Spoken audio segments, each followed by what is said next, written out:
কে পাশে থাকলো আর কে পাশে থাকলো না সেসব নিয়ে মাথা না ঘামানোই ভালো।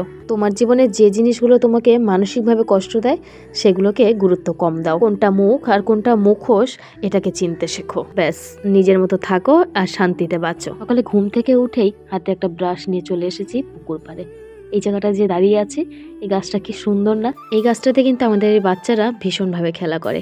ওরা এই গাছে উঠে বসে থাকে পা ঝুলিয়ে, তারপর ওখান থেকে আবার লাফ দিয়ে নিচে পড়ে, যখন মানে পুকুরে জল থাকে না। তো কিছু বলি না, এগুলোই তো বাচ্চাদের খেলা। একসময় আমরাও তো ছোটোবেলায় পড়েছি এরকম, তাই না? তো এই দেখো, এদিকে ব্রাশ করতে করতে চোখে পড়লো পুকুরের মধ্যে একটা সুপুরি পড়ে আছে। এবার সুপুরিটা তুলতে গেছি, দেখি আরও একটা সুপুরি পড়া। তো দুটো সুপুরি তো পেয়ে গেছি। আর এই ডালটা অনেক দিন পরে এর ভিতরে দেখো কিভাবে শ্যাওলা জমে গেছে। আর এটাকেও উপরে তুলে দিলাম, কারণ আজ না হোক কাল আমার শ্বশুরের যদি চোখে পড়ে উনি তো তুলবেই। তাই আমি যখন এসছি আমিই তুলে দিলাম। তারপরে দেখো আমাদের পুকুর পাড়টা কি সুন্দর, পুরো গাছ আর গাছ, এত ভালো লাগলো। আর ওইদিকে কিন্তু আমার বড় চলে এসেছিলো এইখানে, ও একটু এসেছিলো গাছপালাগুলোকে দেখতে।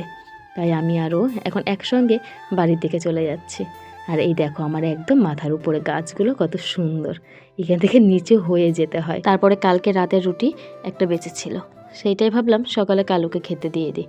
তো আমি রুটি নিয়ে কালুকে দেখাচ্ছিলাম, ও পোস্টারের গোড়ায় বসেছিল, আর সেখান থেকে দেখো রুটি খাওয়ার জন্য চলে এসছে। এদিকে আমার ছোট মেয়ে বলছে, মা আমি দেবো খেতে, তুমি দেবে না। ওর কদিন ধরেই দেখছি কালুকে খেতে দিতে ভীষণ নাকি ওর ভালো লাগে। ও যে কোনো খাবার নিয়েই বলবে আমি গিয়ে কালুকে দিয়ে আসি। এতদিন কালুকে একটু ভয় পেত, ওর ধারে কাছে তেমন একটা যেত না, কিন্তু এই খাবার দিতে দিতে এখন ওরও ভয়টা কেটে গেছে। আর কালু এমনি কোনোদিনই কিছু বলে না। আর এইদিকে দেখো হাতে কতগুলো টাকা নিয়ে বসেছি আমি, এগুলো সব আমার ইউটিউব থেকে ইনকামের টাকা। কি আনন্দ, তাই না? না গো না, অত আনন্দ পাওয়ার মতনও কিছু হয়নি। এগুলো একদমই ইউটিউবের টাকা নয়। কোথায় আর আমার অত ভিউজ আর কোথায় বা অত সাবস্ক্রাইবার, একদমই নয়। এটা হলো আমাদের সংসার খরচের টাকা। এই যে দেখছো এখানে আমি 5 ভাগে ভাগ করে নিলাম। তো এক একটা ভাগ কিন্তু এক একটা ভাইয়ের। যেহেতু 5 ভাই একসঙ্গে কাজ করে, তো 5 ভাইয়ের এখানে 1 সপ্তাহে করে সংসার খরচ আছে। সব কিছুই ওরা কিনে দেয়, শুধুমাত্র এখানে মাছ আর সবজি আর টুকটাক খরচের জন্য টাকা। আজকে জানো তো, সকালে রান্না বসিয়েছি, তখন দেখছি রান্না করতে করতে গ্যাস শেষ হয়ে গেছে। আর আজকে আমার কিন্তু ঘরে সিলিন্ডার তোলাও ছিল না। কি করব, তারপরে পাশের বাড়ি থেকে আবার একটা সিলিন্ডার নিয়ে এসে তারপরে লাগিয়েছি। আসলে অনেক দিন ধরে গ্যাস বুক করবো ভাবছিলাম, কিন্তু আর হয়েই উঠছিল না। এই কাজ সেই কাজ মনেও থাকে না, আবার অনেক সময় একটু অসুবিধার জন্য করতেও পারি না, এই হয় আর কি। তো যাই হোক, আজকে রান্না করব। এই দেখো এখানে কচু বড়া করব।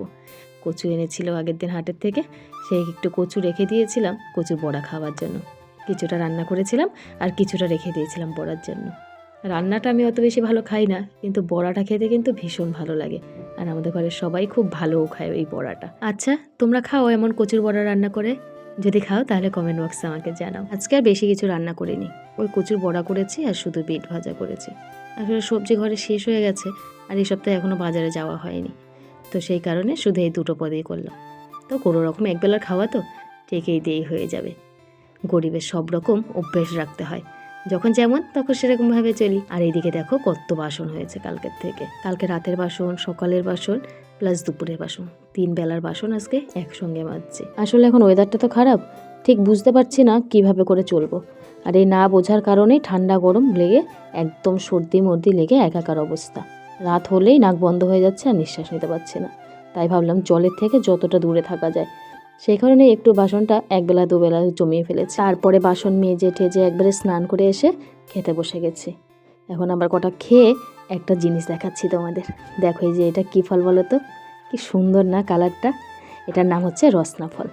এটা অনেক দিন আগে ছিঁড়ে এনেছিলাম যখন একদম কাঁচা ছিল, তো ঘরে রেখে দিয়েছিলাম। দেখো ভিতরটা কি সুন্দর কালার হয়েছে, পুরো হলুদ। আর গন্ধটা তো মানে বলার কিচ্ছু নেই, এত সুন্দর। আমি প্রথমে ভেবেছিলাম এটার ভিডিও করব না, এবার ঘরে বসে কেটে দেখছি এত সুন্দর হয়েছে, এটা তোমাদেরকে না দেখে আর থাকতে পারলাম না। কাটা হয়ে গেছে ওই জন্য তারপরে তোমাদেরকে দেখালাম। আর জল জিরা নিয়ে এসেছিলাম, একটু এটাকে মাখবো, জল জিরা দিয়ে এখন মেখে নিচ্ছি। বিশ্বাস করো এখন যে আমি ভয়েস দিচ্ছি আমার এখনই জিভে জল চলে আসছে দেখে। এই ফলটা যে খেয়েছে সেই একমাত্র বলতে পারবে যে এই ফলের কী স্বাদ। যেমন ফলটা দেখতে সুন্দর আর তেমনই হচ্ছে খেতে। দেখো মেখেছি আমি একটা ফল, আর সেই ফলের মানে ফলটা মাখা খাওয়ার লোক কত। আমি যদি আগে জানতাম যে ঘরে রেখে দিলে এইভাবে করে পেকে যায়, তাহলে বিশ্বাস করো আমি আরও কটা ছিঁড়ে রেখে দিতাম। তো যাই হোক, আপাতত একটা আছে, একটা দিয়েই আমরা সবাই মিলে খাই। আর ওরা দেখেছো সবাই একটুখানি জিনিস পেয়ে কতটা আনন্দ পেয়েছে। গেল বছর যখন আমাদের বাড়িতে প্রথম হয়েছিল, তোমরা বিশ্বাস করবে না আমাদের যে কত ফল নষ্ট হয়েছে। মানে এইভাবে করে যে মাখা খাওয়া যায় এটা আমরা একবারও ট্রাইও করিনি। আমরা জলে গুলে গুলে খেতাম, যে কারণে না আর ভালো লাগতো না খেতে। লাস্টে অনেক ফল আমাদের মানে ফেলা গেছে। তো যাই হোক, এবার স্বাদটা বুঝে গেছি, আর তো ফেলানো যাবে না। কিন্তু এবার দুঃখের বিষয় একটাই, এবার ফল প্রচুর কম হয়েছে। তো আজকের ভিডিওটা কিন্তু বন্ধুরা এই পর্যন্তই। তোমাদের কেমন লাগলো জানিও। টাটা।